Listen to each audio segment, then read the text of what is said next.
Imagine this.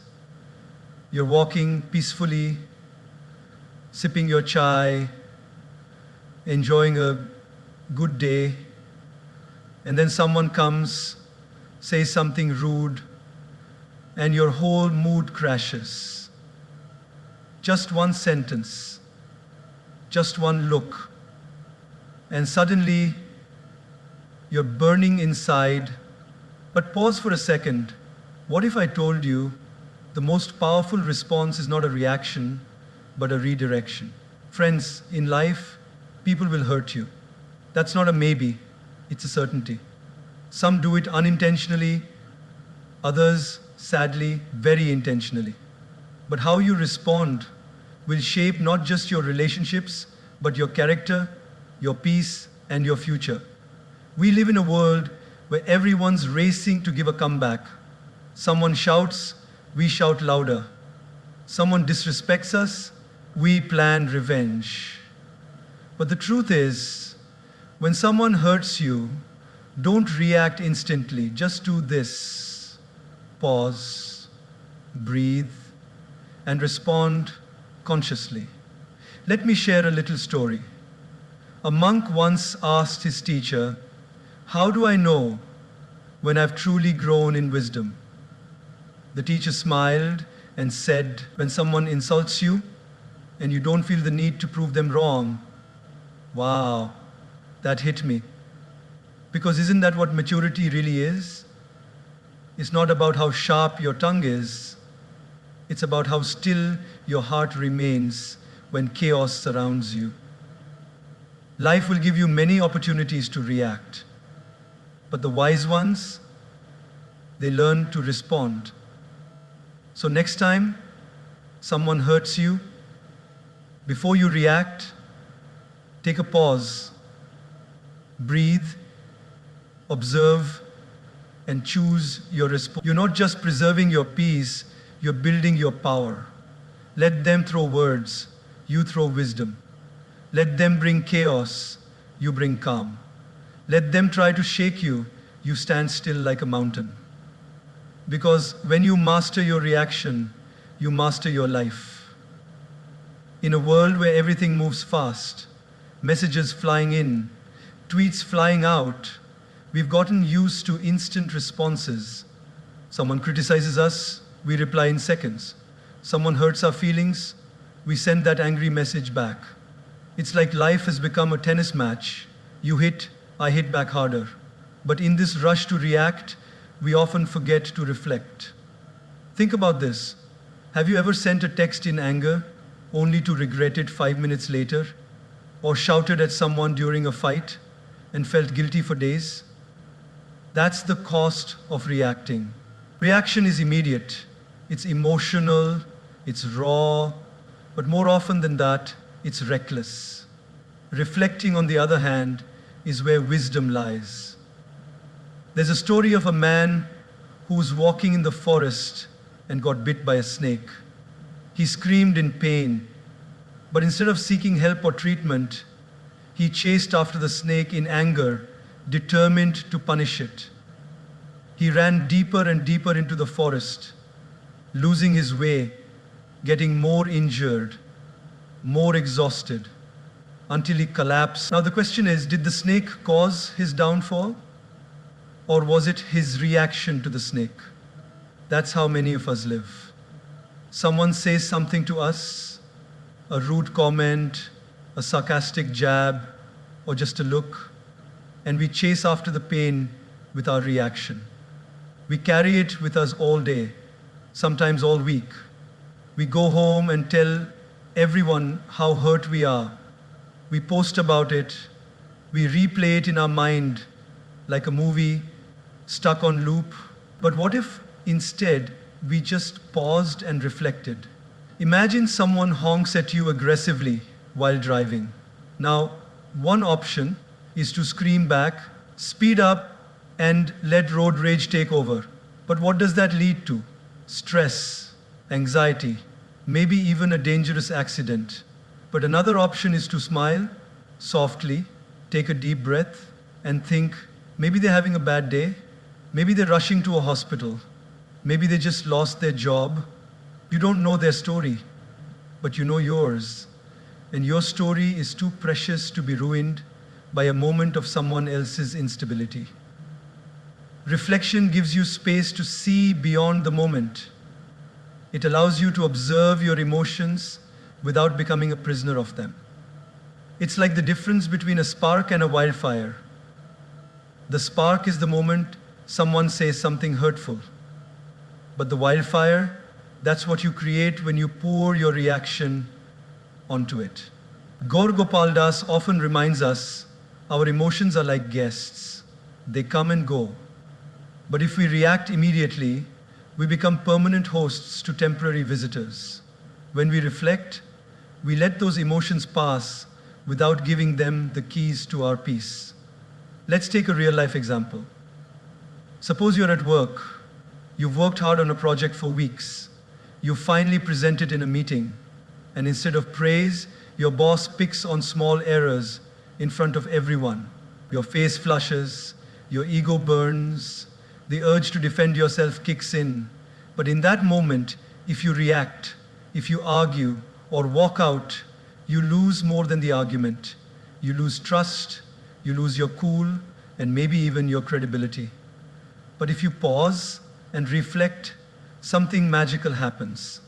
You might realize your boss was under pressure, or that the feedback, though harsh, can help you improve.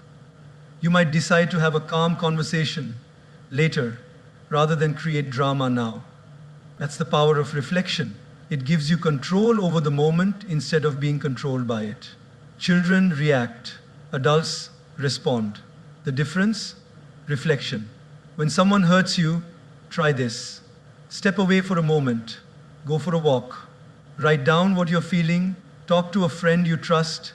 Give yourself a few hours or even a day before responding. You'll be amazed how differently you see things once the emotional fog has cleared. Your dignity, your peace, your happiness, none of these should be sacrificed just because someone else lost control of their behavior. When you react, you mirror their behavior. But when you reflect, you rise above it. Every time you resist the urge to react, you're training your mind to operate from wisdom, not wounds. And this training, over time, makes you unshakable. So next time someone hurts you, don't reach for your phone, don't raise your voice, don't sharpen your tongue. Just take a breath, close your eyes, and reflect. Because true power lies not in how consciously you choose to.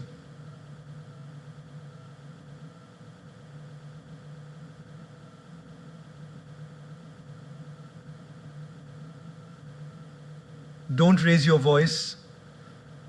Don't sharpen your tongue. Just take a breath, close your eyes, and reflect. Because true power lies not in how quickly you react to everything, but in how you first take a deep breath. There is a simple wisdom in something we all do every second of our life: breathe. Yet, in moments of stress, anger, or hurt, we forget to do just that. We forget to breathe before we speak. And because of that, we often say things we don't mean, act in ways we later regret, and damage relationships that matter to us. Think about this for a moment. How many times in life have you said something in the heat of the moment, only to wish you could take it back a few minutes later? Maybe you were tired, maybe someone pushed your buttons, or maybe you were just having a rough day. But the words came out sharp, impulsive, and raw. And just like that, they hurt someone you care about. That's the power of words, spoken without breathing, without thinking. Breathing before speaking is not just about inhaling air. It's about creating space between the trigger and the response. That one breath becomes the difference between reacting from emotion and responding with intention. There's a beautiful story often shared in spiritual circles. A man came to the Buddha, angry and frustrated. He insulted the Buddha with harsh words, trying to provoke a reaction. But the Buddha sat still, calm and silent. After some time, the man asked, "Why don't you respond?" The Buddha gently replied, "If someone offers you a gift and you do not accept it, to whom does the gift belong?" The man replied, "To the one who offered it." The Buddha smiled and said, "In the same way, I do not accept your anger. It remains with you." Now pause and reflect. How was the Buddha able to stay so calm? The answer lies in that silent gap, that pause, that breath, that moment of stillness gave him the clarity to not take on someone else's negativity. And we can do the same. Let's take an everyday example. Imagine you're in a team meeting. You share an idea you're proud of, something you've worked hard on, and a colleague dismisses it instantly, even ridicules it. You feel the sting of embarrassment, the flush of anger rising up your neck. Every cell in your body wants to snap back to prove them wrong.